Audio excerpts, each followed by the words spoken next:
سورہ ملک، سورہ ملک کا تعارف۔ مقام نزول، سورہ ملک مکہ مکرمہ میں نازل ہوئی۔ آیات، کلمات اور حروف کی تعداد۔ اس سورت میں 2 رکوع، 30 آیتیں، 330 کلمے اور 1313 حروف ہیں۔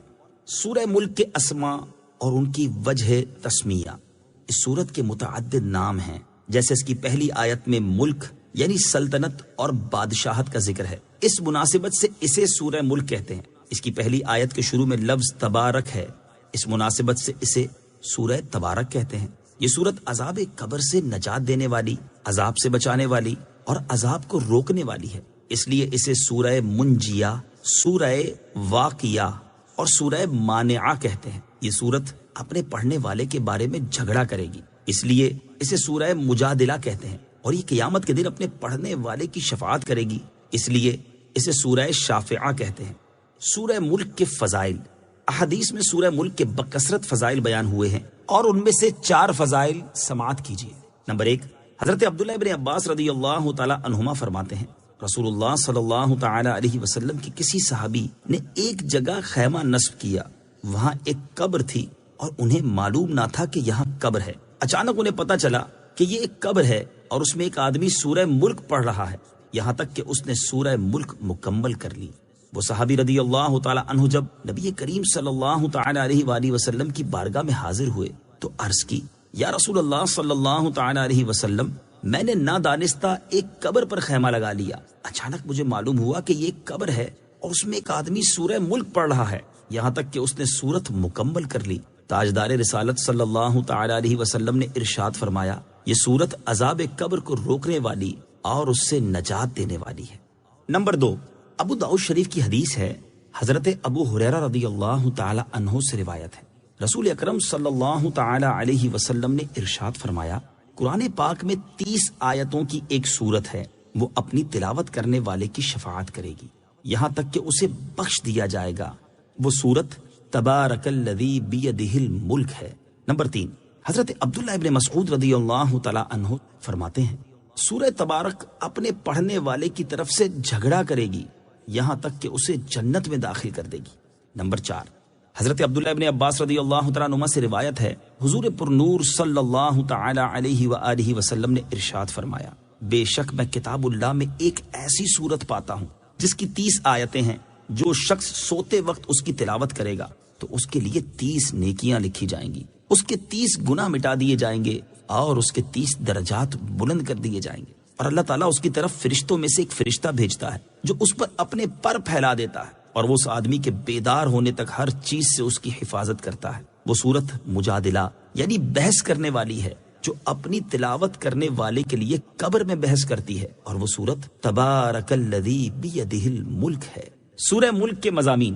اس سورت کا مرکزی مضمون یہ ہے کہ اس میں اسلام کے بنیادی عقائد جیسے اللہ تعالیٰ کی وحدانیت، حضور پرنور صلی اللہ تعالی علیہ وسلم کی رسالت، قرآن کی حقانیت، حشر و نشر اور قیامت کے دن اعمال کی جزا و سزا کو انتہائی مؤثر انداز میں بیان کیا گیا ہے۔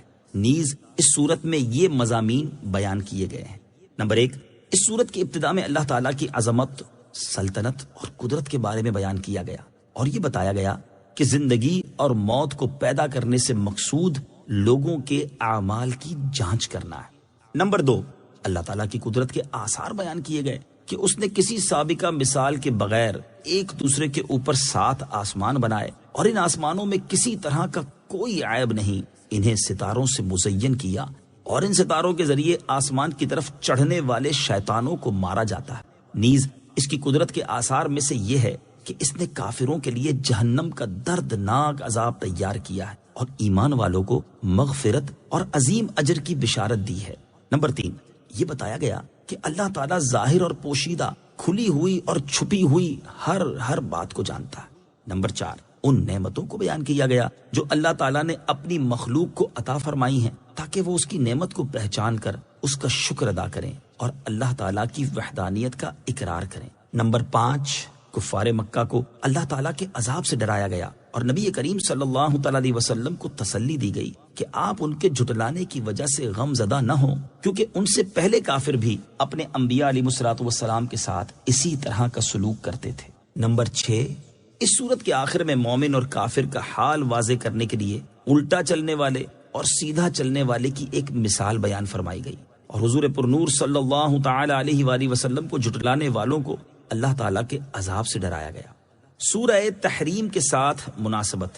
سورہ ملک کی اپنے سے ماں قبل سورت تحریم کے ساتھ مناسبت یہ ہے کہ سورہ تحریم کے آخر میں کافروں کے لیے حضرت نوح اور حضرت لوط علیہ السلام کی کافرہ بیویوں کی مثال بیان کی گئی، اور مسلمانوں کے لیے فرعون کی مومنہ بیوی حضرت آسیہ رضی اللہ تعالی عنہا اور حضرت عیسیٰ علیہ السلام کی والدہ حضرت مریم رضی اللہ تعالی عنہا کی مثال بیان کی گئی۔ اور یہ سورت اللہ تعالیٰ کے علم کے احاطے، تدبیر اور اس بات پر دلالت کرتی ہے کہ وہ اپنی مخلوق میں جو عجائبات چاہے ظاہر کرتا ہے۔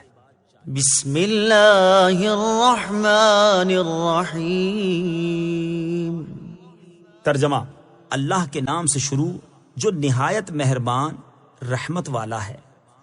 تبارک الذی بیدہ الملک وہو علی کل شیء قدیر۔ ترجمہ: بڑی برکت والا ہے وہ جس کے قبضے میں ساری بادشاہی ہے اور وہ ہر چیز پر قادر ہے۔ تبارک، وہ بڑی برکت والا ہے۔ تفسیر صراط الجنان میں ہے، یعنی اللہ تعالیٰ اپنی ذات میں، صفات میں اور افعال میں ازل سے لے کر ابد تک مخلوق کی صفات سے پاک ہے، اور صرف اسی کے قبضہ قدرت میں تمام امور میں ہر طرح کا تصرف ہے، لہٰذا وہ جس چیز کا چاہے حکم دے اور جس چیز سے چاہے منع کر دے، جو چاہے عطا کرے اور جو چاہے نہ دے، جسے چاہے زندگی دے اور جسے چاہے موت دے، جسے چاہے عزت دے اور جسے چاہے ذلت دے، جسے چاہے غریب بنا دے اور جسے چاہے امیر کر دے، جسے چاہے بیمار کر دے اور جسے چاہے شفا عطا کر دے، جسے چاہے قریب کر دے اور جسے چاہے دور کر دے، جسے چاہے آباد کر دے اور جسے چاہے برباد کر دے، جسے چاہے توڑ دے اور جسے چاہے ملا دے، اور وہ ہر اس چیز پر قادر جو اس کی قدرت کے تحت آنے کے لائق ہے۔ اللہ تعالیٰ کی عظمت و شان، اپنی اسی شان کا ذکر کرتے ہوئے ایک اور مقام پر اللہ تعالیٰ ارشاد فرماتا ہے: قل اللہم مالک الملک تؤتی الملک من تشاء وتنزع الملک ممن تشاء وتعز من تشاء وتذل من تشاء بيدك الخير إنك على كل شيء قدير۔ ترجمہ: یوں عرض کرو، اے اللہ ملک کے مالک، تو جسے چاہتا ہے سلطنت عطا فرماتا ہے اور جس سے چاہتا ہے چھین لیتا ہے، اور تو جسے چاہتا ہے عزت دیتا ہے اور جسے چاہتا ہے ذلت دیتا ہے۔ تمام بھلائی تیرے ہی ہاتھ میں ہے، بے شک تو ہر شے پر قدرت رکھنے والا ہے۔ اور ارشاد فرماتا ہے: أَلَمْ تَعْلَمْ أَنَّ اللَّهَ لَهُ مُلْكُ السَّمَاوَاتِ وَالْأَرْضِ يُعَذِّبُ مَن يَشَاءُ وَيَغْفِرُ لِمَن يَشَاءُ وَاللَّهُ عَلَى كُلِّ شَيْءٍ قَدِيرٌ۔ ترجمہ: کیا تجھے معلوم نہیں کہ آسمانوں اور زمین کی بادشاہی اللہ ہی کے لیے ہے؟ وہ جسے چاہتا ہے سزا دیتا ہے اور جسے چاہتا ہے بخش دیتا ہے، اور اللہ ہر شے پر قادر ہے۔ اور ارشاد فرماتا ہے: لِلَّهِ مُلْكُ السَّمَاوَاتِ وَالْأَرْضِ يَخْلُقُ مَا يَشَاءُ يَهَبُ لِمَن يَشَاءُ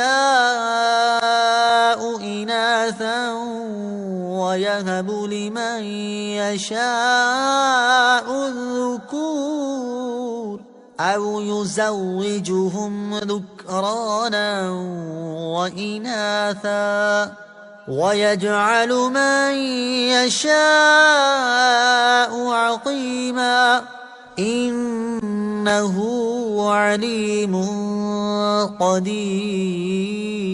قدیر۔ ترجمہ: آسمانوں اور زمین کی سلطنت اللہ ہی کے لیے ہے، وہ جو چاہے پیدا کرے، جسے چاہے بیٹیاں عطا فرمائے اور جسے چاہے بیٹے دے، یا بیٹے اور بیٹیاں دونوں ملا کر دے اور جسے چاہے بانجھ کر دے، بے شک وہ علم والا، قدرت والا ہے۔ الذي خلق الموت والحياة ليبلوكم أيكم أحسن عملا وهو العزيز الغفور۔ ترجمہ، وہ جس نے موت اور زندگی کو پیدا کیا تاکہ تمہاری آزمائش کرے کہ تم میں کون اچھے عمل کرنے والا ہے، اور وہی عزت والا، بخشش والا ہے۔ الذی خلق الموت والحیاہ، وہ جس نے موت اور زندگی کو پیدا کیا۔ تفسیر صراط الجنان میں ہے، یہاں سے اللہ تعالیٰ کی قدرت کے بعض آثار بیان کیے جا رہے ہیں۔ چنانچہ ارشاد فرمایا کہ اللہ تعالیٰ نے موت اور زندگی کو پیدا کیا۔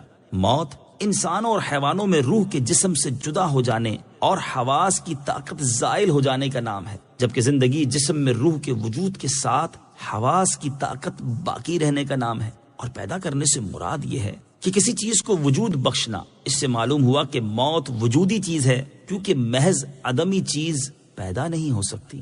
لِيَبْلُوَكُمْ أَيُّكُمْ أَحْسَنُ عَمَلًا، تاکہ تمہاری آزمائش کرے کہ تم میں کون اچھے عمل کرنے والا ہے۔ تفسیر صراط الجنان میں ہے، یہاں زندگی اور موت پیدا کرنے کی حکمت بیان کی جا رہی ہے کہ اے لوگو، اللہ تعالیٰ نے تمہاری موت اور زندگی کو اس لیے پیدا کیا تاکہ دنیا کی زندگی میں وہ اپنے احکامات اور ممنوعات کے ذریعے تمہاری آزمائش کرے کہ کون زیادہ فرما بردار، مخلص اور شریعت کے بیان کردہ طریقے کے مطابق عمل کرنے والا ہے۔ اور کوئی اپنے برے اعمال کے ذریعے اللہ تعالیٰ کو عاجز نہیں کر سکتا، کیونکہ وہ غالب ہے اور گناہ گاروں میں سے جو توبہ کرے اسے وہ بخشنے والا ہے۔ بندے کا ہر عمل اللہ تعالیٰ کی رضا کے لیے اور شرعی طریقے کے مطابق ہونا چاہیے۔ اس آیت سے معلوم ہوا کہ بندے کا ہر عمل خالص اللہ تعالیٰ کی رضا حاصل کرنے کے لیے اور شریعت کے بیان کردہ طریقے کے مطابق ہونا چاہیے۔ لہٰذا جس کا عمل خالص اللہ عز و جل کی رضا حاصل کرنے کے لیے ہو لیکن شریعت کے بیان کردہ طریقے کے مطابق نہ ہو تو وہ عمل مقبول نہیں۔ اسی طرح جس کا عمل شریعت کے بیان کردہ طریقے کے مطابق تو ہو لیکن وہ خالص اللہ تعالیٰ کی رضا حاصل کرنے کے لیے نہ ہو بلکہ ریاکاری اور نفاق کے طور پر ہو تو وہ عمل بھی مقبول نہیں۔ ایک اور مقام پر اللہ تعالیٰ ارشاد فرماتا ہے، انما الہکم الہ واحد فمن كان يرجو لقاء ربه فليعمل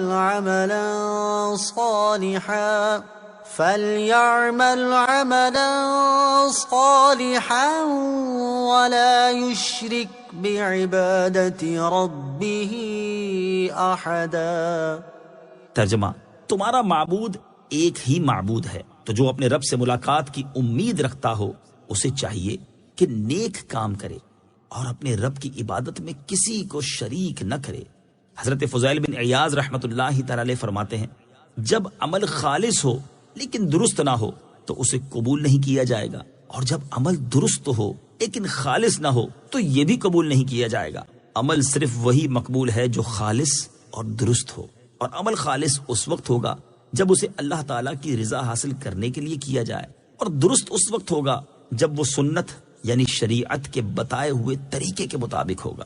اس سے ان لوگوں کو نصیحت حاصل کرنی چاہیے جو شریعت کے بیان کردہ طریقے کے مطابق عمل نہیں کرتے، اور اگر انہیں کوئی سمجھائے تو اپنا عمل درست کرنے کے بجائے یہ کہہ کر ٹال دیتے ہیں کہ اللہ تعالیٰ قبول کرے گا۔ ہمیں زندگی عطا کیے جانے اور ہم پر موت مسلط کیے جانے کی حکمت۔ اس آیت سے یہ بھی معلوم ہوا کہ ہمیں زندگی عطا کیے جانے اور ہم پر موت مسلط کیے جانے کی حکمت یہ ہے کہ اللہ تعالیٰ کی اطاعت اور فرما برداری کے معاملے میں ہماری جانچ ہو جائے کہ ہم میں سے کون اللہ تعالیٰ کی اطاعت کرتا ہے اور کیسی اطاعت کرتا ہے، تاکہ آخرت میں جب اطاعت گزاروں کو انعامات ملیں اور نافرمانوں کو سزائیں ملیں تو کوئی یہ اعتراض نہ کر سکے کہ اطاعت گزاروں کو انعامات اور نافرمانوں کو سزا کیوں ملی۔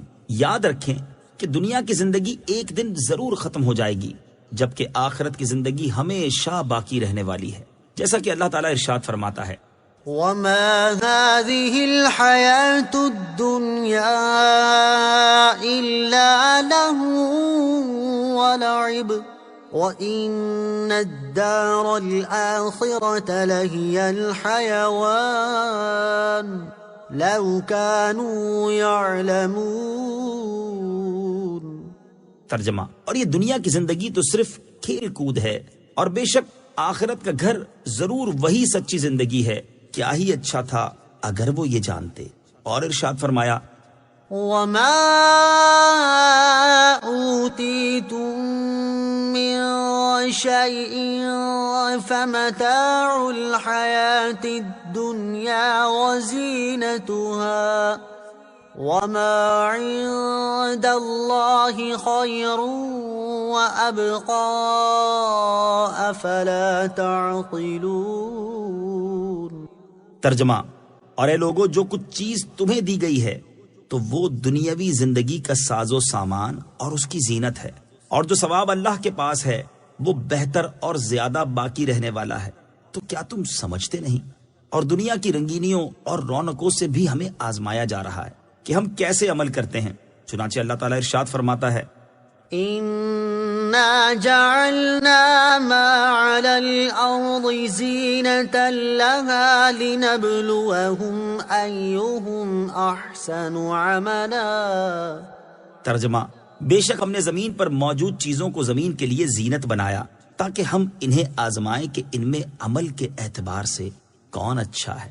اسی طرح ہمیں پیدا کرنے اور اللہ تعالیٰ نے ہمارے لیے جو نعمتیں پیدا کی ہیں ان کے ذریعے بھی ہمارے اعمال کی آزمائش ہو رہی ہے، جیسا کہ اللہ تعالیٰ ارشاد فرماتا ہے، وَهُوَ الَّذِي خَلَقَ السَّمَاوَاتِ وَالْأَرْضَ فِي سِتَّةِ أَيَّامٍ وَكَانَ عَرْشُهُ عَلَى الْمَاءِ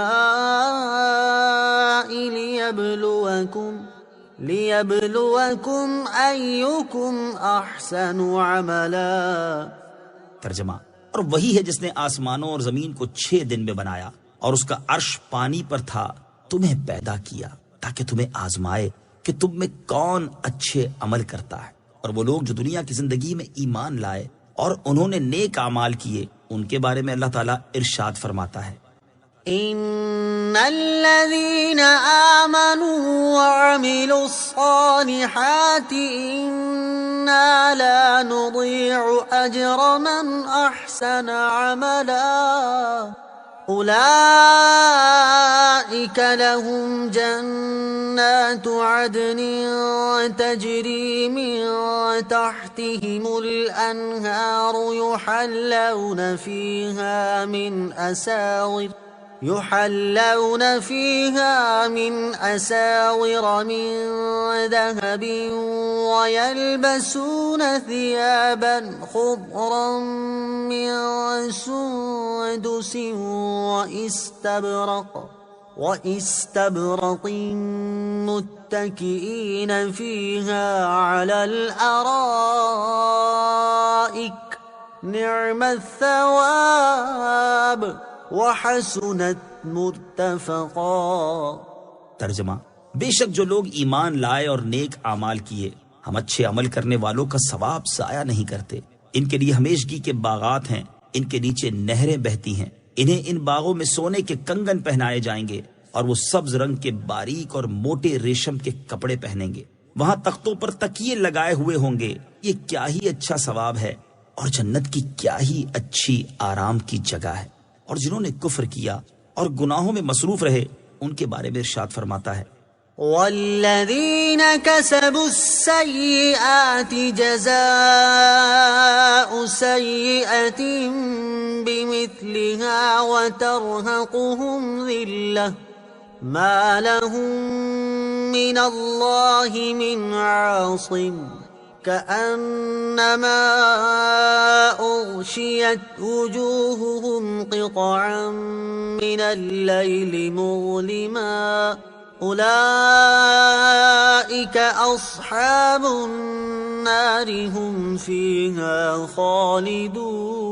خالدون۔ ترجمہ، اور جنہوں نے برائیوں کی کمائی کی تو برائی کا بدلہ اسی کے برابر ہے اور ان پر ذلت چھائی ہوگی، انہیں اللہ سے بچانے والا کوئی نہ ہوگا، گویا ان کے چہروں کو اندھیری رات کے ٹکڑوں سے ڈھانپ دیا گیا ہے، وہی دوزخ والے ہیں، وہ اس میں ہمیشہ رہیں گے، لہٰذا اے لوگو استجیبوا لربکم من قبل ان یأتی یوم لا مرد له من اللہ ما لکم من ملجأ یومئذ وما لکم من نکیر۔ ترجمہ، اس دن کے آنے سے پہلے پہلے اپنے رب کا حکم مان لو جو اللہ کی طرف سے ٹلنے والا نہیں۔ اس دن تمہارے لیے کوئی پناہ نہ ہوگی اور نہ تمہارے لیے انکار کرنا ممکن ہوگا۔ الذي خلق 7 سماوات طباقا ما ترى في خلق الرحمن من تفاوت فارجع البصر هل ترى من فطور ثم ارجع البصر كرتين ينقلب إليك البصر خاسئا وهو حسير۔ ترجمہ، وہ جس نے ایک دوسرے کے اوپر 7 آسمان بنائے، اے بندے تو رحمان کے بنانے میں کوئی فرق نہیں دیکھے گا۔ تو نگاہ اٹھا کر دیکھ، کیا تجھے کوئی رخنا نظر آتا ہے؟ پھر دوبارہ نگاہ اٹھا کر دیکھ، نگاہ تیری طرف ناکام ہو کر تھکی ماندی پلٹ آئے گی۔ الذی خلق 7 سماوات طباقا، وہ جس نے ایک دوسرے کے اوپر 7 آسمان بنائے۔ تفسیر صراط الجنان میں ہے۔ اس آیت اور اس کے بعد والی آیت کا خلاصہ یہ ہے کہ اللہ تعالیٰ کی قدرت کے آثار میں سے یہ ہے کہ اس نے کسی سابقہ مثال کے بغیر ایک دوسرے کے اوپر 7 آسمان بنائے۔ ہر آسمان دوسرے کے اوپر کمان کی طرح ہے، اور دنیا کا آسمان زمین کے اوپر گنبد کی طرح ہے، اور ایک آسمان کا فاصلہ دوسرے آسمان سے کئی 100 برس کی راہ ہے۔ تو اے بندے تو اللہ تعالیٰ کے بنانے میں کوئی فرق اور کوئی عیب نہیں دیکھے گا، بلکہ انہیں مضبوط، درست، برابر اور متناسب پائے گا۔ تو آسمان کی طرف نگاہ اٹھا کر دیکھ تاکہ تو اپنی آنکھوں سے اس خبر کے درست ہونے کو دیکھ لے اور تیرے دل میں کوئی شبہ باقی نہ رہے۔ پھر دوبارہ نگاہ اٹھا اور بار بار دیکھ، ہر بار تیری نگاہ تیری طرف ناکام ہو کر تھکی ماندی پلٹ آئے گی کہ بار بار کی جستجو کے باوجود بھی وہ ان میں کوئی خلل اور عیب نہ پا سکے گی۔ وَلَقَدْ زَيَّنَّا السَّمَاءَ الدُّنْيَا بِمَصَابِيحَ وَجَعَلْنَاهَا رُجُومًا لِلشَّيَاطِينِ وَأَعْتَدْنَا لَهُمْ عَذَابَ السَّعِيرِ۔ ترجمہ، اور بے شک ہم نے نیچے کے آسمان کو چراغوں سے آراستہ کیا اور انہیں شیطانوں کے لیے مارنے کا ذریعہ بنایا، اور ہم نے ان کے لیے بھڑکتی آگ کا عذاب تیار کر رکھا ہے۔ وَلَقَدْ زَيَّنَّا السَّمَاءَ الدُّنْيَا بِمَصَابِيحَ، اور بے شک ہم نے نیچے کے آسمان کو چراغوں سے آراستہ کیا۔ تفسیر صراط الجنان میں ہے۔ اس آیت میں اللہ تعالیٰ نے اپنی قدرت کی ایک اور دلیل بیان فرمائی ہے کہ بے شک اللہ تعالیٰ نے نیچے کے آسمان کو ستاروں سے آراستہ کیا، جو کہ زمین کی طرف سب سے زیادہ قریب ہے، اور لوگ اسے دیکھتے ہیں، اور ان ستاروں کو شیطانوں کے لیے مارنے کا ذریعہ بنایا کہ جب شیاطین آسمان کی طرف فرشتوں کی گفتگو سننے اور باتیں چرانے پہنچیں تو ستاروں سے شعلے اور چنگاریاں نکلیں جن سے انہیں مارا جائے۔ اور اللہ تعالیٰ نے ان شیاطین کے لیے دنیا میں جلانے کے بعد آخرت میں بھڑکتی آگ کا عذاب تیار کر رکھا ہے۔ اس کی نظیر یہ آیات مبارکہ ہے۔ إِنَّا زَيَّنَّا السَّمَاءَ الدُّنْيَا بِزِينَةٍ الْكَوَاكِبِ وَحِفْظًا مِّن كُلِّ شَيْطَانٍ مَارِدٍ۔ ترجمہ، بے شک ہم نے نیچے کے آسمان کو ستاروں کے سنگھار سے آراستہ کیا اور ہر سرکش شیطان سے حفاظت کے لیے۔ مسجدوں میں روشنی کے آلات نصب کرنے کی ترغیب۔ علامہ اسماعیل حقی رحمۃ اللہ تعالی اس مقام پر مساجد میں روشنی کرنے کے آلات نصب کرنے کی ترغیب دیتے ہوئے فرماتے ہیں، جب اللہ تعالیٰ نے زمین کی چھت آسمان کو ستاروں سے مزین فرمایا ہے تو بندوں کو چاہیے کہ وہ مساجد کی چھتوں کو کندیلوں اور چراغوں اور فی زمانہ روشنی حاصل کرنے کے جدید آلات سے مزین کریں جب حضرت عمر بن خطاب رضی اللہ تعالی عنہ نے نماز تراویح میں لوگوں کو حضرت ابی بن کعب رضی اللہ تعالی عنہ کے پیچھے اکٹھا کیا تو مسجد میں قندیلیں لٹکائیں۔ انہیں دیکھ کر حضرت علی المرتضی کرم اللہ تعالی وجہ الکریم نے فرمایا، اے ابن خطاب، آپ نے ہماری مسجدوں کو روشن کیا، اللہ تعالی آپ کی قبر کو روشن کرے۔ وَلِلَّذِينَ كَفَرُوا بِرَبِّهِمْ عَذَابُ جَهَنَّمَ وَبِئْسَ الْمَصِيرُ۔ ترجمہ، اور جنہوں نے اپنے رب کے ساتھ کفر کیا ان کے لیے جہنم کا عذاب ہے اور وہ کیا ہی برا ٹھکانہ ہے۔ وَلِلَّذِينَ كَفَرُوا بِرَبِّهِمْ، اور جنہوں نے اپنے رب کے ساتھ کفر کیا۔ تفسیر صراط الجنان میں ہے، یعنی بھڑکتی آگ کا عذاب شیطانوں کے ساتھ ہی خاص نہیں بلکہ انسانوں اور جنوں میں سے جس نے بھی اللہ تعالیٰ کے ساتھ کفر کیا ان کے لیے ہم نے جہنم کا عذاب تیار کر رکھا ہے، اور وہ کیا ہی برا ٹھکانہ ہے کہ وہ جگہ بھی تکلیف دے، وہاں کا کھانا پانی بھی تکلیف دے، سانپ بچھو تکلیف دے اور ساتھی بھی ایذا رسا۔ غرض یہ کہ اس میں ہر تکلیف جمع ہے۔ اذا القوا فيها سمعوا لها شهيقا وهي تفور۔ ترجمہ، جب وہ کفار اس میں ڈالے جائیں گے تو جہنم کی چنگھاڑ سنیں گے اور وہ جوش مارتی ہوگی۔ اذا القوا فيها، جب وہ کفار اس میں ڈالے جائیں گے۔ تفسیر صراط الجنان میں ہے، یہاں سے اللہ تعالیٰ نے جہنم کے اوصاف بیان فرمائے ہیں۔ چنانچہ اس آیت کا خلاصہ یہ ہے کہ جب وہ کفار جہنم میں اس طرح ڈالے جائیں گے جس طرح بڑی آگ میں لکڑیاں ڈالی جاتی ہیں تو وہ گدھے کی آواز کی طرح جہنم کی خوفناک چنگھاڑ سنیں گے، اور اس وقت جہنم ایسے جوش مارتی ہوگی جیسے پانی ہنڈیا میں جوش مارتا ہے۔ پل صراط سے گزرتے وقت جنتیوں پر انعام۔ یاد رہے کہ قیامت کے دن جنتی اگرچہ پل صراط سے گزریں گے لیکن اس وقت ان پر یہ انعام ہوگا کہ وہ جہنم کی ہلکی سی آواز بھی نہ سنیں گے، جیسا کہ ارشاد باری تعالی ہے، لا يسمعون حسيسها وهم فيما اشتهت أنفسهم خالدون۔ ترجمہ، وہ اس کی ہلکی سی آواز بھی نہ سنیں گے اور وہ اپنی دل پسند نعمتوں میں ہمیشہ رہیں گے۔ تكاد تميز من الغيظ كلما ألقي فيها فوج سألهم خزنتها ألم يأتكم نذير قالوا بلى قد جاءنا نذير فكذبنا وقلنا ما نزل الله من شيء إن أنتم إلا في ضلال كبير وقالوا لو كنا نسمع أو نعقل ما كنا في أصحاب السعير فاعترفوا بذنبهم فسحقا لأصحاب السعير۔ ترجمہ، معلوم ہوتا ہے کہ غضب سے پھٹ جائے گی جب کبھی کوئی گروہ اس میں ڈالا جائے گا تو اس کے داروغہ ان سے پوچھیں گے کیا تمہارے پاس کوئی ڈر سنانے والا نہیں آیا تھا؟ وہ کہیں گے کیوں نہیں، بے شک ہمارے پاس ڈر سنانے والے تشریف لائے۔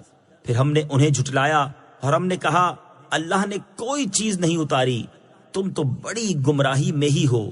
اور وہ کہیں گے اگر ہم سنتے یا سمجھتے تو دوزخ والوں میں نہ ہوتے۔ تو اب انہوں نے اپنے گناہ کا اقرار کیا تو دوزخیوں کے لیے پھٹکار ہو، تکاد تمیز من الغیظ، معلوم ہوتا ہے کہ غضب سے پھٹ جائے گی۔ تفسیر صراط الجنان میں ہے، یہاں جہنم کا ایک اور وصف بیان کیا گیا کہ جہنم کفار پر غضبناک ہوگی اور یوں لگے گا جیسے غضب کی شدت کی وجہ سے جہنم ابھی پھٹ جائے گی اور اس کے اجزاء ایک دوسرے سے جدا ہو جائیں گے۔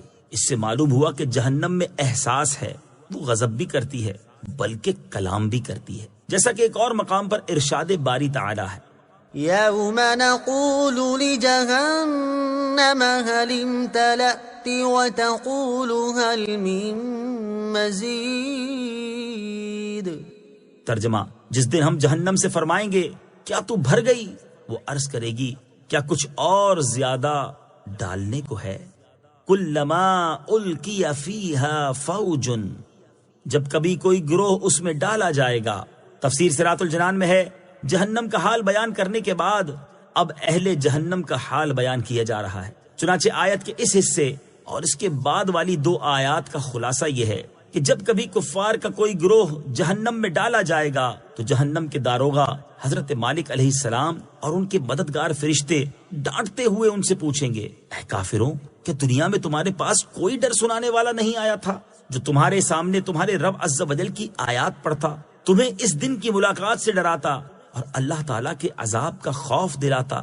وہ اعتراف کرتے ہوئے کہیں گے کیوں نہیں، بے شک ہمارے پاس ڈر سنانے والے تشریف لائے اور انہوں نے اللہ تعالیٰ کے احکام پہنچائے، اللہ تعالیٰ کے غضب اور آخرت کے عذاب سے ڈرایا، لیکن ہم نے انہیں جھٹلایا اور دنیاوی کاموں میں مشغولیت اور تکبر میں حد سے بڑھنے کی وجہ سے ہم نے ان آیات کے بارے میں کہا کہ اللہ تعالیٰ نے کوئی چیز نہیں اتاری۔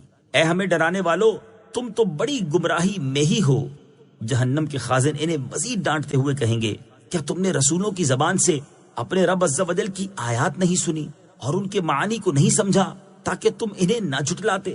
کفار جواب دیتے ہوئے کہیں گے اگر ہم نے دنیا میں رسولوں کی ہدایت کو دل سے سنا ہوتا اور اپنی عقل سے کام لیتے ہوئے اسے سمجھا ہوتا تو آج ہم دوزخ والوں میں سے نہ ہوتے۔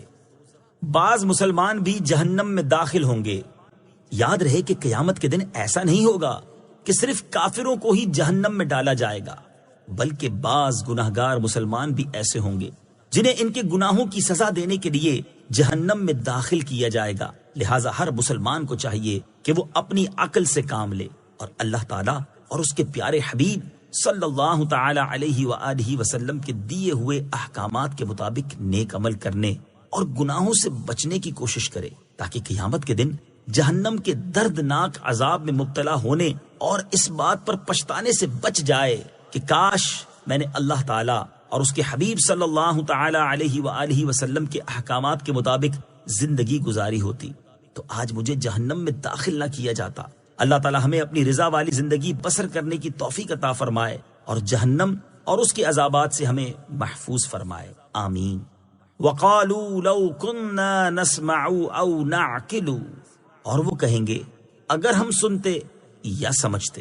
امام عبداللہ بن احمد نصفی رحمت اللہ تعالی علیہ فرماتے ہیں یہ آیت اس بات کی دلیل ہے کہ احکام شرع کا مدار دلیل عقلی اور دلیل سمعی دونوں پر ہے اور دونوں حجت لازمہ ہیں۔ فَاعْتَرَفُوا بِذَنبِهِمْ، تو اب انہوں نے اپنے گناہ کا اقرار کیا۔ تفسیر صراط الجنان میں ہے ارشاد فرمایا کہ اب جہنم میں داخل ہوتے وقت انہوں نے اپنے گناہ کا اقرار کیا کہ ہم رسولوں کی تکذیب کرتے تھے۔ اس وقت چاہے یہ اقرار کریں یا انکار، انہیں اس کا کوئی فائدہ نہیں اور جہنمیوں کو اللہ تعالیٰ نے اپنی رحمت سے دور کر دیا ہے۔ ان الذين يخشون ربهم بالغيب لهم مغفرة واجر كبير۔ ترجمہ، بے شک جو لوگ بغیر دیکھے اپنے رب سے ڈرتے ہیں ان کے لیے بخشش اور بڑا ثواب ہے۔ ان الذین یخشون ربهم بالغیب، بے شک جو لوگ بغیر دیکھے اپنے رب سے ڈرتے ہیں۔ تفسیر صراط الجنان میں ہے اللہ تعالیٰ نے کفار کے بارے میں وعید بیان کرنے کے بعد یہاں ایمان والوں کے بارے میں وعدے کا بیان فرمایا ہے۔ چنانچہ ارشاد فرمایا کہ وہ لوگ جو اپنے رب عز و جل سے ڈرتے ہیں حالانکہ انہوں نے اپنے رب عز و جل کو دیکھا نہیں ہے اور اس کے عذاب سے ڈرتے ہوئے اس پر ایمان لاتے ہیں تو ان کے لیے ان کے گناہوں سے بخشش اور ان کی نیکیوں کا بڑا ثواب یعنی جنت ہے۔ اللہ تعالیٰ کا خوف رکھنے والے بزرگ، اللہ تعالیٰ سے ڈرنے والے کے بارے میں ایک اور مقام پر ارشاد ہوتا ہے من خشی الرحمن بالغیب وجاء بقلب منیب ادخلوها بسلام ذلك یوم الخلود۔ ترجمہ، جو رحمان سے بن دیکھے ڈرتا ہے اور رجوع کرنے والے دل کے ساتھ آتا ہے ان سے فرمایا جائے گا سلامتی کے ساتھ جنت میں داخل ہو جاؤ، یہ ہمیشہ رہنے کا دن ہے۔ لہٰذا ہر مسلمان کو چاہیے کہ وہ اپنے دل میں اللہ تعالیٰ کا خوف رکھے اور اس کے عذاب سے ڈرتا رہے۔ ترغیب کے لیے یہاں خوف خدا کی 2 مثالیں سماعت کیجیے۔ نمبر 1، علامہ اسماعیل حقی رحمۃ اللہ تعالی علیہ فرماتے ہیں حضور پرنور صلی اللہ تعالی علیہ وآلہ وسلم نماز تہجد میں اتنا روتے تھے کہ آپ کے سینہ مبارک سے ہانڈی کھولنے کی سی آواز آتی تھی۔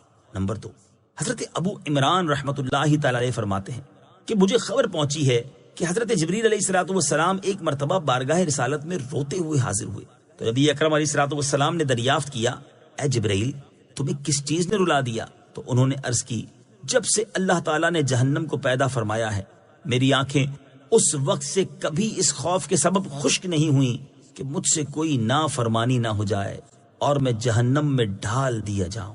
اللہ تعالیٰ ہمیں بھی اپنا خوف نصیب کرے، آمین۔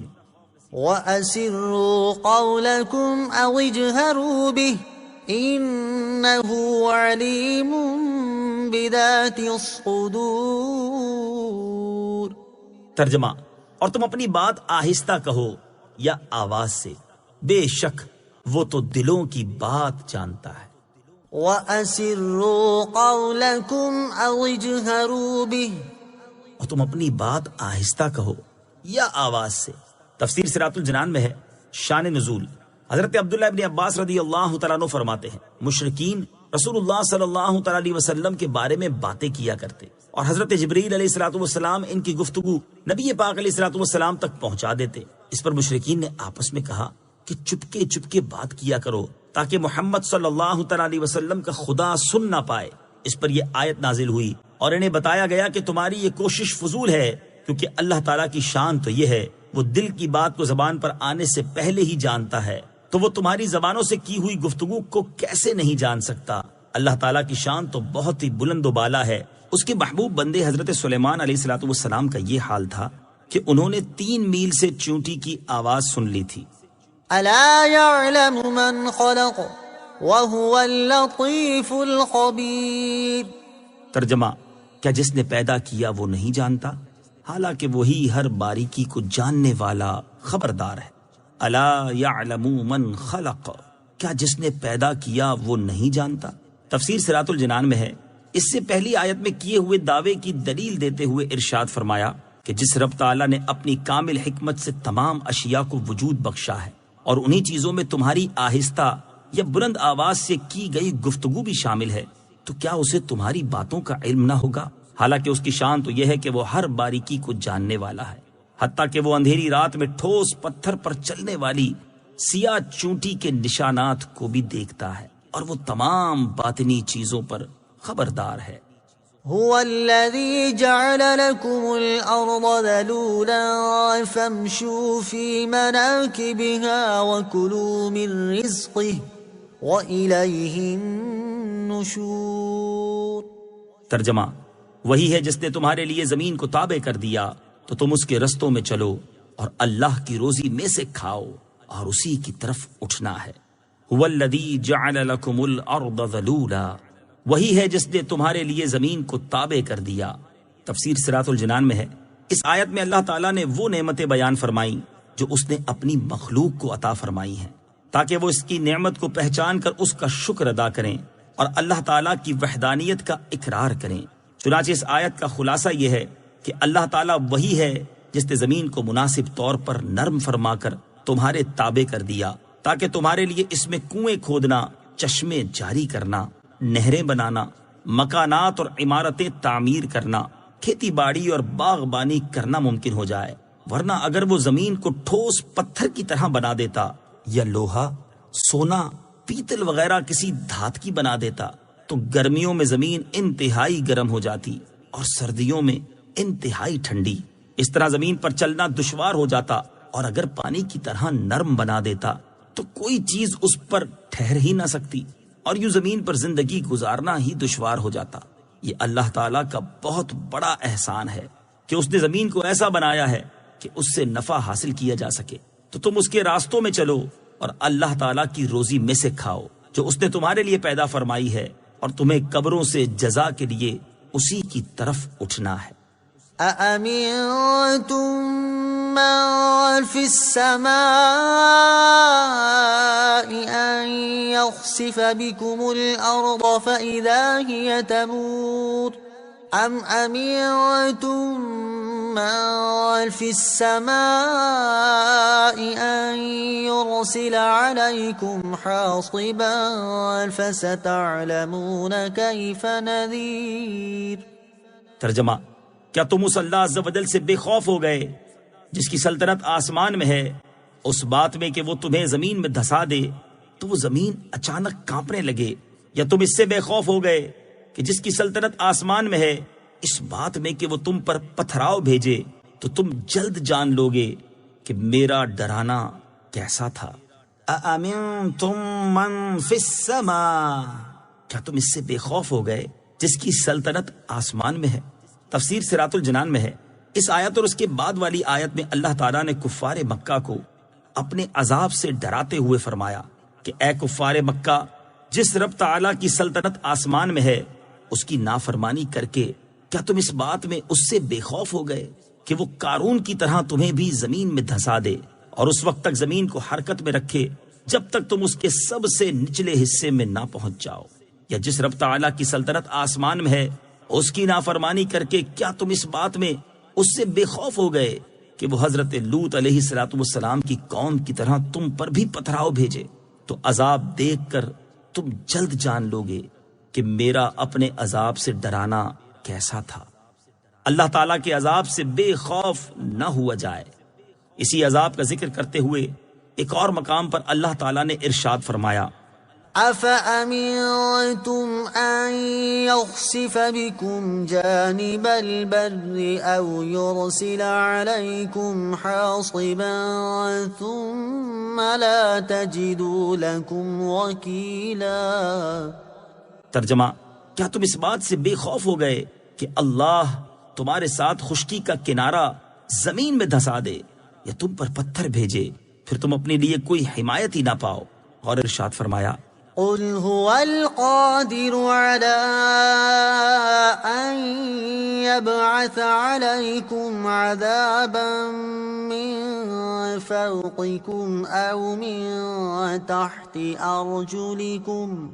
ترجمہ: تم فرماؤ وہی اس پر قادر ہے کہ تم پر تمہارے اوپر سے یا تمہارے قدموں کے نیچے سے عذاب بھیجے، اور یہ اللہ تعالیٰ کا اپنی مخلوق پر لطف و کرم اور اس کی رحمت ہے کہ انہیں عذاب دینے پر قادر ہونے کے باوجود ان کے کفر اور گناہوں کی وجہ سے فوری عذاب نازل نہیں کرتا بلکہ اسے مؤخر فرما دیتا ہے، جیسا کہ ارشاد باری تعالی ہے: وَلَوْ يُؤَاخِذُ اللَّهُ النَّاسَ بِمَا كَسَبُوا مَا تَرَكَ عَلَى ظَهْرِهَا من دابة ولكن يؤخرهم إلى أجل مسمى فإذا جاء أجلهم فإن الله كان بعباده بصيرا. ترجمہ: اور اگر اللہ لوگوں کو ان کے کمائے ہوئے اعمال کی وجہ سے پکڑتا تو زمین کی پیٹھ پر کوئی چلنے والا نہ چھوڑتا، لیکن وہ ایک مقرر میعاد تک انہیں ڈھیل دیتا ہے، پھر جب ان کی مقررہ مدت آئے گی تو بے شک اللہ اپنے تمام بندوں کو دیکھ رہا ہے، لہٰذا اس کی رحمت اور کرم کے پیش نظر اس کے عذاب سے بے خوف ہو جانا بہت بڑی نادانی اور کم عقلی ہے۔ وَلَقَدْ كَذَّبَ الَّذِينَ مِن قَبْلِهِمْ فَكَيْفَ كَانَ نَكِيرٌ. ترجمہ: اور بے شک ان سے پہلے لوگوں نے جھٹلایا تو میرا انکار کیسا ہوا؟ وَلَقَدْ كَذَّبَ الَّذِينَ مِن قَبْلِهِمْ، اور بے شک ان سے پہلے لوگوں نے جھٹلایا۔ تفسیر صراط الجنان میں ہے، اس آیت میں اللہ تعالیٰ نے اپنے حبیب علیہ السلام کو تسلی دیتے ہوئے اور کفار مکہ کو اپنے عذاب سے ڈراتے ہوئے فرمایا کہ اے پیارے حبیب صلی اللہ تعالی علیہ وآلہ وسلم، کفار مکہ آپ کو جھٹلاتے ہیں تو اس پر آپ غم نہ فرمائیں، کیونکہ کفار مکہ سے پہلی امتوں کے کفار جیسے حضرت نوح علیہ السلام کی قوم اور قوم عاد وغیرہ نے بھی میرے رسولوں کو جھٹلایا، تو جب میں نے انہیں ہلاک کیا تو اس وقت میرا انکار کیسا ہوا؟ کیا انہوں نے میرے عذاب کو حق نہیں پایا؟ ضرور انہوں نے میرے عذاب کو حق پایا ہے۔ أَوَلَمْ يَرَوْا إِلَى الطَّيْرِ فَوْقَهُمْ صَافَّاتٍ وَيَقْبِضْنَ مَا يُمْسِكُهُنَّ إِلَّا الرَّحْمَنُ إِنَّهُ بِكُلِّ شَيْءٍ بَصِيرٌ۔ ترجمہ، اور کیا انہوں نے اپنے اوپر پر پھیلاتے ہوئے اور سمیٹتے ہوئے پرندے نہ دیکھے؟ انہیں رحمان کے سوا کوئی نہیں روکتا، بے شک وہ سب کچھ دیکھ رہا ہے۔ اولم یروا الی الطیر فوقہم، اور کیا انہوں نے اپنے اوپر پرندے نہ دیکھے؟ اس آیت میں اللہ تعالیٰ نے وہ چیز بیان فرمائی جو اس کی قدرت کے کمال پر دلالت کرتی ہے۔ چنانچہ ارشاد فرمایا کہ کیا کفار مکہ غافل ہیں اور انہوں نے اپنے اوپر ہوا میں اڑتے وقت پر پھیلاتے ہوئے اور سمیٹتے ہوئے پرندے نہیں دیکھے؟ انہیں ہوا میں پر پھیلانے اور سمیٹنے کی حالت میں گرنے سے رحمان عز و جل کے سوا کوئی نہیں روکتا۔ حالانکہ پرندے بوجھل، موٹے اور جسیم ہوتے ہیں، اور بھاری چیز طبعاً پستی کی طرف مائل ہوتی ہے، وہ فضا میں نہیں رک سکتی۔ یہ اللہ تعالیٰ کی قدرت ہے کہ وہ ٹھہرے رہتے ہیں، اور جس طرح اللہ تعالیٰ نے پرندوں کو فضا میں ٹھہرایا، ایسے ہی آسمانوں کو جب تک وہ چاہے روکے ہوئے ہے، اور اگر وہ نہ روکے تو آسمان گر پڑیں۔ بے شک وہ سب کچھ دیکھ رہا ہے اور اس پر کوئی بھی چیز پوشیدہ نہیں ہے۔ پرندوں اور جہازوں کی پرواز اللہ تعالیٰ کی قدرت کی دلیل ہے۔ پرندوں کی پرواز کا ذکر کرتے ہوئے ایک اور مقام پر اللہ تعالیٰ نے ارشاد فرمایا، أَلَمْ يَرَوْا إِلَى الطَّيْرِ مُسَخَّرَاتٍ فِي جَوِّ السَّمَاءِ مَا يُمْسِكُهُنَّ إِلَّا اللَّهُ إِنَّ فِي ذَلِكَ لَآيَاتٍ لِقَوْمٍ يُؤْمِنُونَ۔ ترجمہ، کیا انہوں نے پرندوں کی طرف نہ دیکھا جو آسمان کی فضا میں اللہ کے حکم کے پابند ہیں؟ انہیں وہاں اللہ کے سوا کوئی نہیں روکتا، بے شک اس میں ایمان والوں کے لیے نشانیاں ہیں۔ اس سے معلوم ہوا کہ پرندوں کو ہوا میں محض پر نہیں روکتے، بلکہ انہیں اللہ تعالیٰ روکے ہوئے ہے۔ اسی طرح فی زمانہ ہوا میں محو پرواز ٹنوں وزنی ہوائی جہازوں کو مشین اور انجن گرنے سے نہیں بچاتے، بلکہ انہیں بھی اللہ تعالیٰ ہی گرنے سے بچاتا ہے، یعنی مؤثر حقیقی اللہ عز و جل کی ذات ہے۔ أَمَّنْ هَذَا الَّذِي هُوَ جُندٌ لَكُمْ يَنصُرُكُم مِّن دُونِ الرَّحْمَنِ إِنِ الْكَافِرُونَ إِلَّا فِي غُرُورٍ۔ ترجمہ، یا وہ کون سا تمہارا لشکر ہے جو رحمان کے مقابلے میں تمہاری مدد کرے گا؟ کافر صرف دھوکے میں پڑے ہوئے ہیں۔ امن هذا الذی هو جند لکم، یا وہ کون سا تمہارا لشکر ہے؟ تفسیر صراط الجنان میں ہے، کفار مکہ دو چیزوں پر اعتماد کرتے ہوئے ایمان قبول کرنے سے انکار کرتے اور رسول کریم صلی اللہ تعالی علیہ وآلہ وسلم سے دشمنی رکھتے تھے۔ نمبر 1 مالی اور افرادی قوت، اور نمبر 2 ان کا یہ عقیدہ کہ بت ان تک بھلائیاں پہنچاتے ہیں اور ان سے نقصانات دور کرتے ہیں۔ اللہ تعالیٰ نے اس آیت میں پہلی چیز کا رد کرتے ہوئے ارشاد فرمایا کہ اے کافروں، اگر اللہ تعالیٰ تمہیں عذاب میں مبتلا کرنا چاہے تو تمہارا وہ کون سا لشکر ہے جو رحمان کے مقابلے میں تمہاری مدد کرے گا اور تم سے اس کا عذاب دور کر دے گا؟ تمہارا کوئی مددگار نہیں، اور کافر صرف شیطان کے اس فریب میں ہیں کہ ان پر عذاب نازل نہ ہوگا۔ أَمَّنْ هَذَا الَّذِي يَرْزُقُكُمْ إِنْ أَمْسَكَ رِزْقَهُ بَلْ لَجُّوا فِي عُتُوٍّ وَنُفُورٍ۔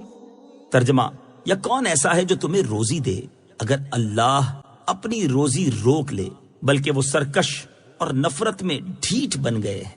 امن هذا الذی یرزقکم، یا کون ایسا ہے جو تمہیں روزی دے؟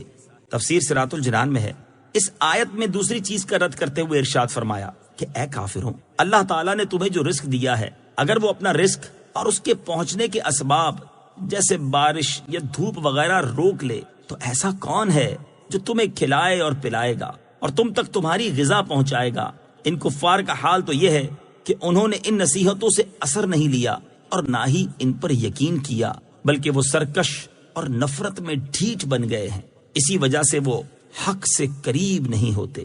اس آیت سے معلوم ہوا کہ ساری مخلوق کو حقیقی طور پر رزق دینے والا اللہ تعالیٰ ہے، اور یہ اس کا بہت بڑا انعام ہے، اور جس نے مخلوق پر اتنا عظیم احسان اور انعام فرمایا، صرف وہی عبادت کیے جانے کا حقدار ہے۔ جیسا کہ ایک اور مقام پر اللہ تعالیٰ ارشاد فرماتا ہے، یا ایھا الناس اذکروا نعمت اللہ علیکم هل من خالق غیر اللہ یرزقکم من السماء والارض لا الہ الا هو فأنا تؤفکون۔ ترجمہ: اے لوگو، اپنے اوپر اللہ کا احسان یاد کرو، کیا اللہ کے سوا اور بھی کوئی خالق ہے جو آسمان اور زمین سے تمہیں روزی دیتا ہے؟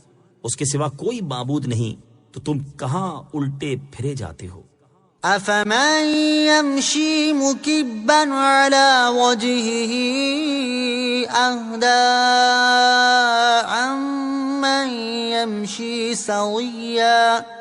امن یمشی سویا علی صراط مستقیم۔ ترجمہ: تو کیا وہ جو اپنے منہ کے بل اوندھا چلے وہ زیادہ راہ پر ہے، یا وہ جو سیدھی راہ پر سیدھا چلے؟ افمن یمشی مکبا علی وجہہ، تو کیا وہ جو اپنے منہ کے بل اوندھا چلے؟ تفسیر صراط الجنان میں ہے، اس آیت میں اللہ تعالیٰ نے مومن اور کافر کا حال واضح کرنے کے لیے ایک مثال بیان فرمائی ہے۔ چنانچہ ارشاد فرمایا کہ اے لوگو، کیا وہ شخص جو اپنے منہ کے بل اوندھا چلے اور نہ آگے دیکھے نہ پیچھے، نہ دائیں دیکھے نہ بائیں، وہ زیادہ راہ پر ہے، یا وہ شخص جو راستے کو دیکھتے ہوئے سیدھی راہ پر سیدھا چلے جو منزل مقصود تک پہنچانے والی ہے؟ کافر اور مومن کی دنیاوی مثال اور ان کا اخروی حال۔ اس مثال کا مقصود یہ ہے کہ کافر گمراہی کے میدان میں اس طرح حیران و سرگرداں جاتا ہے کہ نہ اسے منزل معلوم اور نہ وہ راستہ پہچانے، اور مومن آنکھیں کھولے راہ حق دیکھتا اور پہچانتا چلتا ہے۔ یہ تو کافر اور مومن کی دنیاوی مثال ہے، جبکہ آخرت میں کفار کو واقعی منہ کے بل اٹھایا جائے اور چہروں کے بل جہنم کی طرف ہانکا جائے گا۔ چنانچہ ارشاد باری تعالی ہے، وَنَحْشُرُهُمْ يَوْمَ الْقِيَامَةِ عَلَى وُجُوهِهِمْ عُمْيًا وَبُكْمًا وَصُمًّا مَأْوَاهُمْ جَهَنَّمُ كُلَّمَا خَبَتْ زِدْنَاهُمْ سَعِيرًا۔ ترجمہ: اور ہم انہیں قیامت کے دن ان کے منہ کے بل اٹھائیں گے، اس حال میں کہ وہ اندھے اور گونگے اور بہرے ہوں گے، ان کا ٹھکانہ جہنم ہے، جب کبھی بجھنے لگے گی تو ہم اسے اور بھڑکا دیں گے۔ اور ارشاد فرمایا، الذين يحشرون على وجوههم إلى جهنم أولئك شر مكانا وأضل سبيلا۔ ترجمہ: جن لوگوں کو ان کے چہروں کے بل جہنم کی طرف ہانکا جائے گا، ان کا ٹھکانہ سب سے بدتر اور وہ سب سے زیادہ گمراہ ہیں۔ اور ایمان والے متقی لوگوں کے بارے میں ارشاد فرمایا، وَسِيقَ الَّذِينَ اتَّقَوْا رَبَّهُمْ إِلَى الْجَنَّةِ زُمَرًا حَتَّى إِذَا جَاءُوهَا وَفُتِحَتْ أَبْوَابُهَا وَقَالَ لَهُمْ خَزَنَتُهَا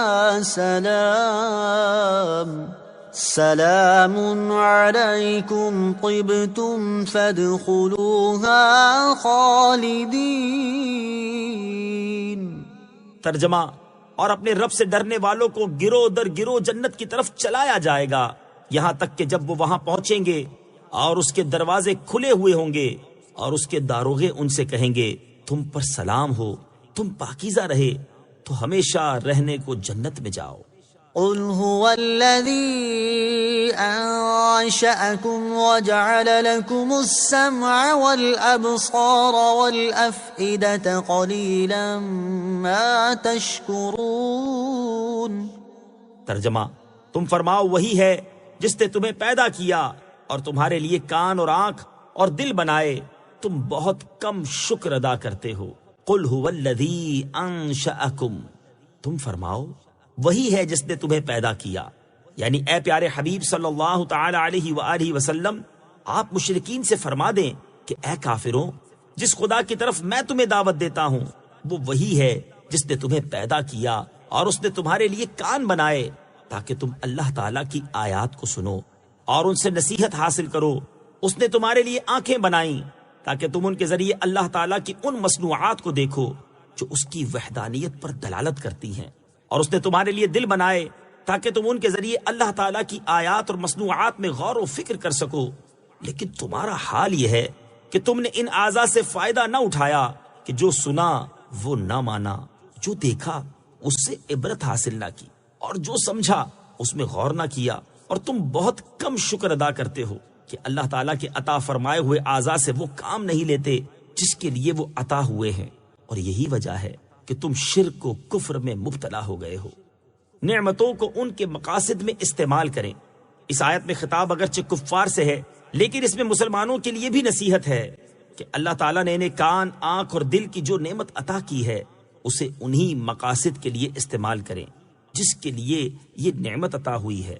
ایک اور مقام پر اللہ تعالیٰ ارشاد فرماتا ہے، يا أيها الذين آمنوا أطيعوا الله ورسوله ولا تولوا عنه وأنتم تسمعون ولا تكونوا كالذين قالوا سمعنا وهم لا يسمعون۔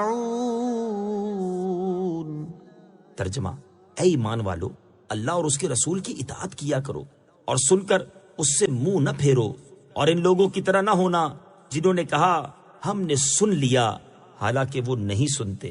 اور ارشاد فرمایا، ان السمع والبصر والفؤاد كل اولئك كان عنه مسؤولا۔ ترجمہ، بے شک کان اور آنکھ اور دل ان سب کے بارے میں سوال کیا جائے گا۔ اور ارشاد فرمایا، وما كنتم تستترون أن يشهد عليكم سمعكم ولا أبصاركم ولا جلودكم ولكن ظننتم أن الله لا يعلم كثيرا مما تعملون۔ ترجمہ، اور تم اس بات سے نہیں چھپ سکتے تھے کہ تمہارے خلاف تمہارے کان اور تمہاری آنکھیں اور تمہاری کھالیں گواہی دیں، لیکن تم تو یہ سمجھے بیٹھے تھے کہ اللہ تمہارے بہت سے کام نہیں جانتا۔ اللہ تعالیٰ ہمیں اپنی دی ہوئی ہر نعمت کو اس کے مقصد میں استعمال کرنے کی توفیق عطا فرمائے، آمین۔ قل هو الذي ذرأكم في الأرض وإليه تحشرون۔ ترجمہ، تم فرماؤ وہی ہے جس نے تمہیں زمین میں پھیلایا اور اسی کی طرف تم اٹھائے جاؤ گے۔ قل هو الذي ذرأكم في الأرض، تم فرماؤ وہی ہے جس نے تمہیں زمین میں پھیلایا، یعنی اے حبیب صلی اللہ تعالی علیہ وسلم، آپ فرما دیں کہ اللہ عز و جل وہی ہے جس نے گفتگو میں تمہاری زبانوں، تمہارے رنگوں، تمہارے لباسوں، تمہاری شکلوں اور صورتوں کے مختلف ہونے کے ساتھ تمہیں زمین کے کونے کونے میں پھیلایا، اور تم قیامت کے دن اپنے اعمال کے حساب اور ان کی جزا کے لیے اسی کی طرف اٹھائے جاؤ گے۔ وَيَقُولُونَ مَتَى هَذَا الْوَعْدُ إِن كُنتُمْ صَادِقِينَ قُلْ إِنَّمَا الْعِلْمُ عِندَ اللَّهِ وَإِنَّمَا أَنَا نَذِيرٌ مُبِينٌ۔ ترجمہ، اور کہتے ہیں یہ وعدہ کب آئے گا؟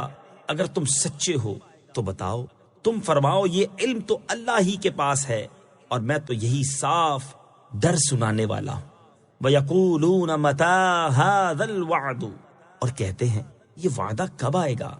اس آیت اور اس کے بعد والی آیت کا خلاصہ یہ ہے کہ کفار مسلمانوں سے مذاق اور محض دل لگی کے طور پر کہتے تھے کہ اگر تم قیامت یا عذاب کی خبر دینے میں سچے ہو تو بتاؤ ان کا ظہور کب ہوگا۔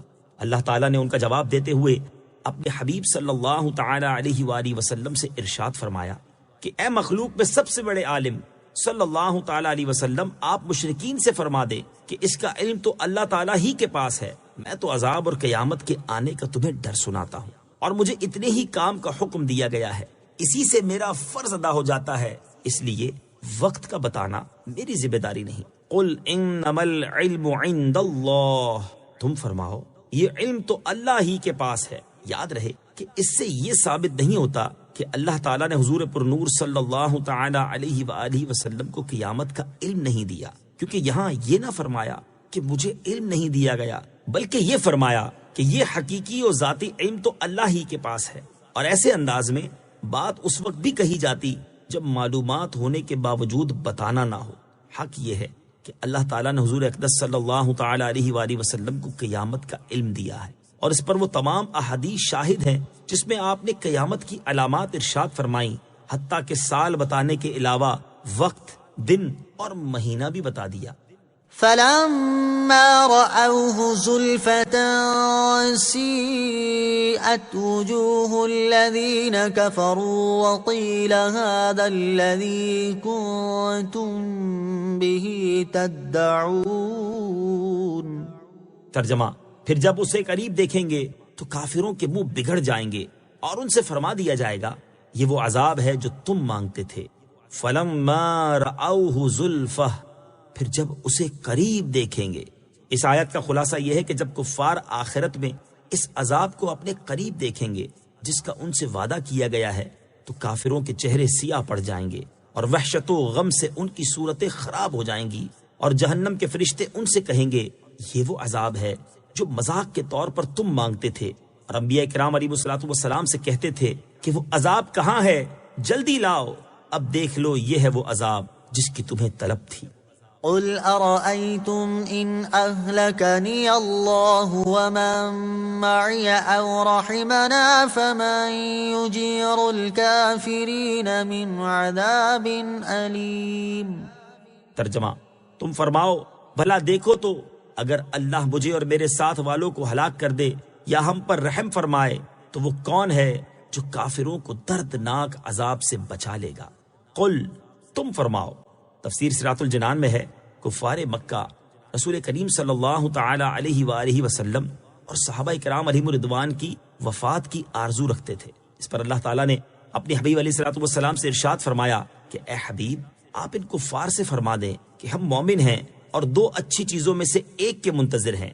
نمبر ایک، تمہاری آرزو کے مطابق اللہ تعالیٰ مجھے اور میرے صحابہ کو وفات دے دے تو اس میں بھی ہمارا فائدہ ہے کہ ہم جنت میں چلے جائیں گے، اور نمبر دو، اللہ تعالیٰ تمہارے مقابلے میں ہماری مدد فرما کر ہم پر رحم فرمائے اور ہماری عمریں دراز کر دے۔ دونوں صورتوں میں فائدہ ہمارا ہی ہے۔ اب تم بتاؤ کہ وہ کون ہے جو تمہیں اللہ تعالیٰ کے دردناک عذاب سے بچا لے گا۔ تمہیں تو بہرحال اپنے کفر کے سبب ضرور عذاب میں مبتلا ہونا ہے، ہماری وفات تمہیں کیا فائدہ دے گی؟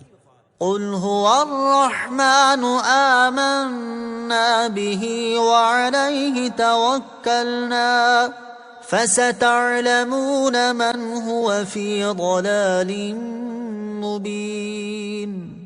ترجمہ، تم فرماؤ وہی رحمان ہے، ہم اس پر ایمان لائے اور ہم نے اسی پر بھروسہ کیا تو تم جلد جان جاؤ گے کہ کون کھلی گمراہی میں ہے۔ قل هو الرحمن، تم فرماؤ وہی رحمان ہے۔